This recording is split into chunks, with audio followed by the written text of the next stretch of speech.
Hi, we're Richard and Jackie from Early Retirement Wanderlust. We are just so excited. We have spent the day packing up our van for our first road trip of the summer season, and we are headed down to Cornwall and Dorset and Devon.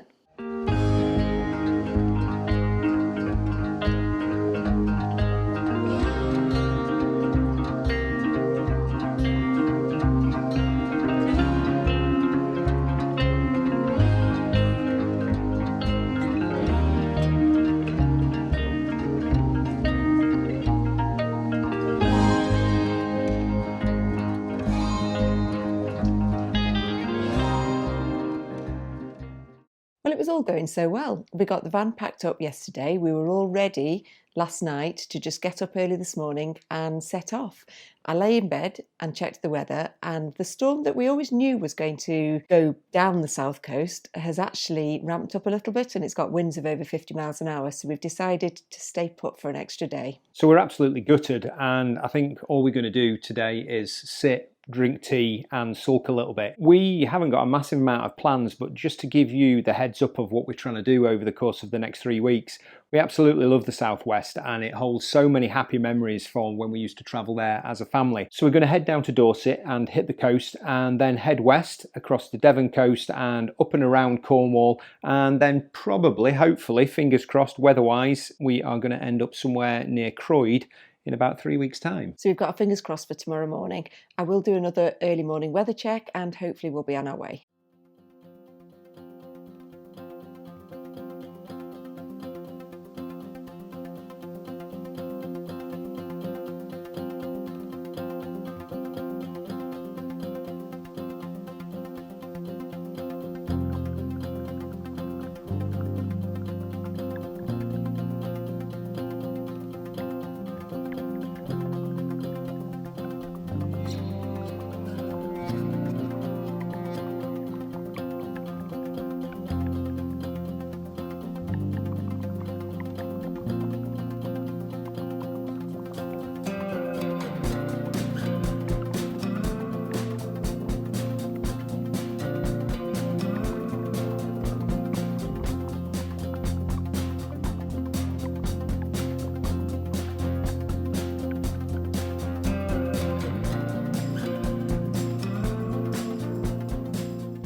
This afternoon we've made it to Stafford Services and we're 100 miles in, and yeah, it's been quite a drive down.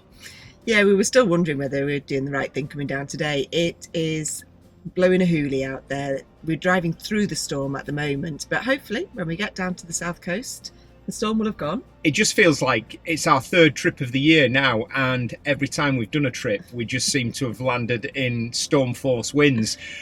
We definitely made the right decision about not camping out last night. Yeah, definitely. The south coast got absolutely battered last night, and I can't imagine, well, I can because we've done it before, but I can't imagine being out and sleeping in that storm again.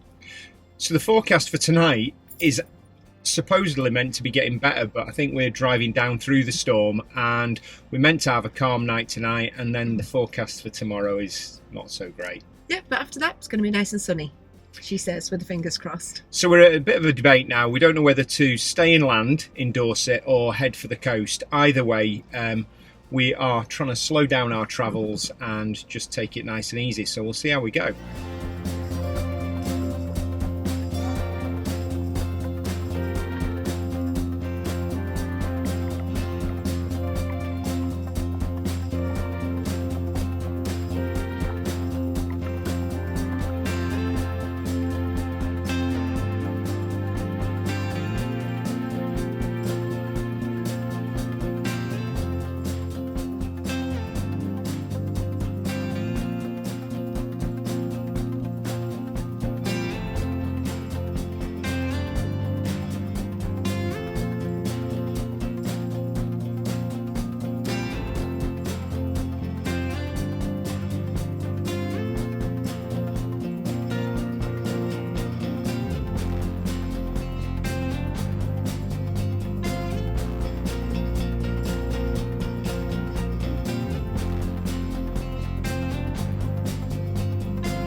day didn't go quite as planned, as always with our travels. So how did we actually end up at Stonehenge?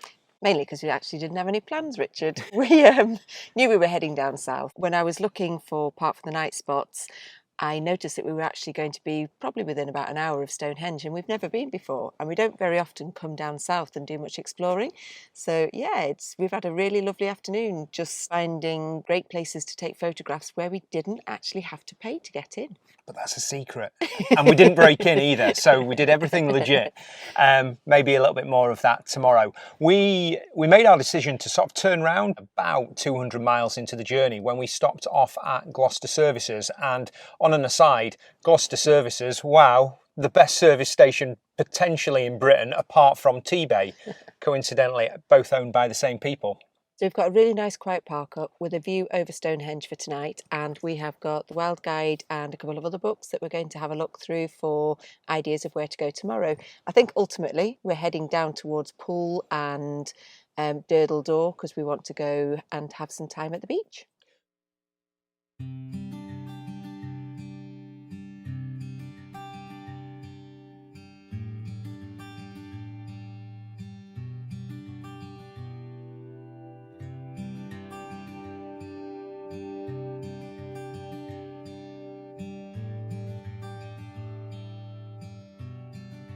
Morning. So we are firmly committed this year to try and do a little bit more vlogging style, but there's a couple of things. A, we don't like speaking in public, and then B, we forget loads of stuff that we want to talk to you about. So we found this park up last night. Yeah, we found it on Park for the Night. It was a pretty amazing place to stay, apart from the fact there's about a quarter of a mile of dirt road that's got lots of potholes in it. So if you can navigate the potholes, that's fine. It was so quiet last night and we were treated to the most unbelievable and quite surreal sunrise this morning. You know, opening the van door, looking out and seeing Stonehenge with the sun coming up behind it. It doesn't really get much better than that.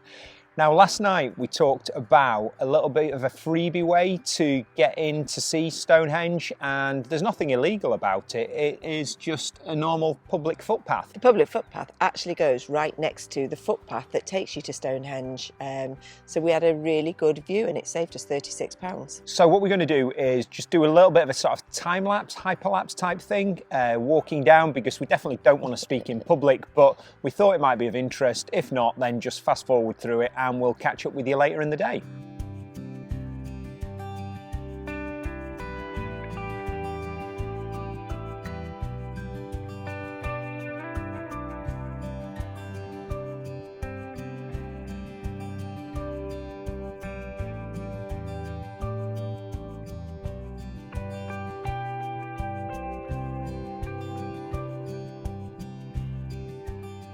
Well, after that great start and that gorgeous sunrise that we had at Stonehenge, we decided that we were going to travel down to Poole because we wanted to go and see some of the beaches down there.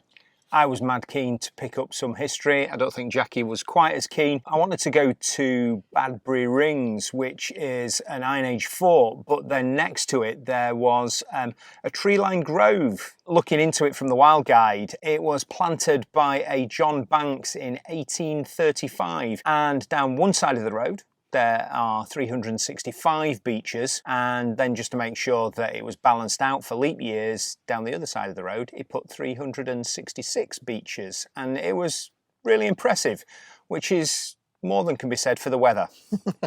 Yeah, so we didn't stay. We did get to the Badbury Rings, but it did not stop chucking it down, and we headed straight down to Poole.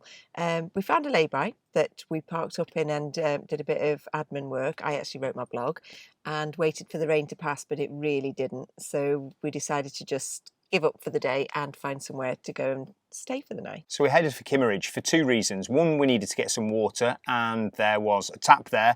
And then secondly, we thought we definitely just needed to get to the beach. We got to the beach all right, but I don't think it was quite how we envisaged it, but we'd pretty much written off the day. So we just had the night cooking. We found a beautiful little park up and it was all right. So we're on to today. We've actually had a really fab day today, and we just thought we'd show you what we got up to.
So as you can see, we had a fab day yesterday and we actually treated ourselves to the luxury of a campsite last night.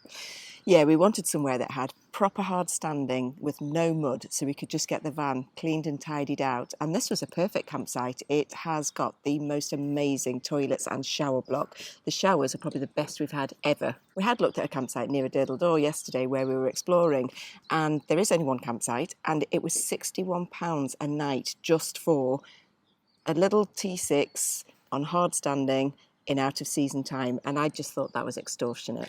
Yeah, we were a little bit shocked by Durdle, to be honest, and I'm not going to go on a tight Yorkshireman rant, but maybe I am. The parking at Durdle was going to be £20 for anything bigger than a car, which again, I just think's absolutely outrageous for the day. It wasn't even the day. We were wanting to be there for a couple of hours just to explore. Yeah, and it was a beautiful place, but gosh, it was rammed. It was heaving. It was, but I could see why. It was beautiful, and we did have a really lovely afternoon there. What a sight. I've never seen anything like that before. So what we're going to do today is hopefully meet up with some friends that we met up with in Bourg Saint-Maurice when we were skiing. They live down here. We are going to do a little bit more of Dorset, and then that's us from Dorset. Yep, we're moving on. Devon and Cornwall.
As you can see, we had a fantastic day in Abbotsbury. It was an absolute revelation, and to be fair, spring felt like it had arrived, and it's amazing what just a little bit of sunlight and a little bit of warmth in the air just changes the whole mood of the day.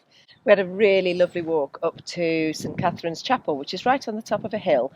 And the bonus for me, as we walked back through the village, there was a butcher run by a South African lady, and they sold boerewors, which if you're South African, you would know is a really gorgeous sausage. So we're just waiting to be on a campsite so we can have a barbecue. And then the rest of the day, we didn't get any footage, and we purposely didn't get any footage because we went to West Bay and we met up with some friends, and we were spending most of the day walking, chatting, and it was just really good to catch up. It was absolutely beautiful there though, so it is somewhere that I think we'll return to on another trip sometime. So we've had an absolutely wonderful time in Dorset. It's somewhere where we've never been before, and it's certainly somewhere where we're going to come back to. But we are now moving on and we are heading off into Devon. So we will catch you next week and see what Devon has got to offer us for the next few days. See you later. Bye.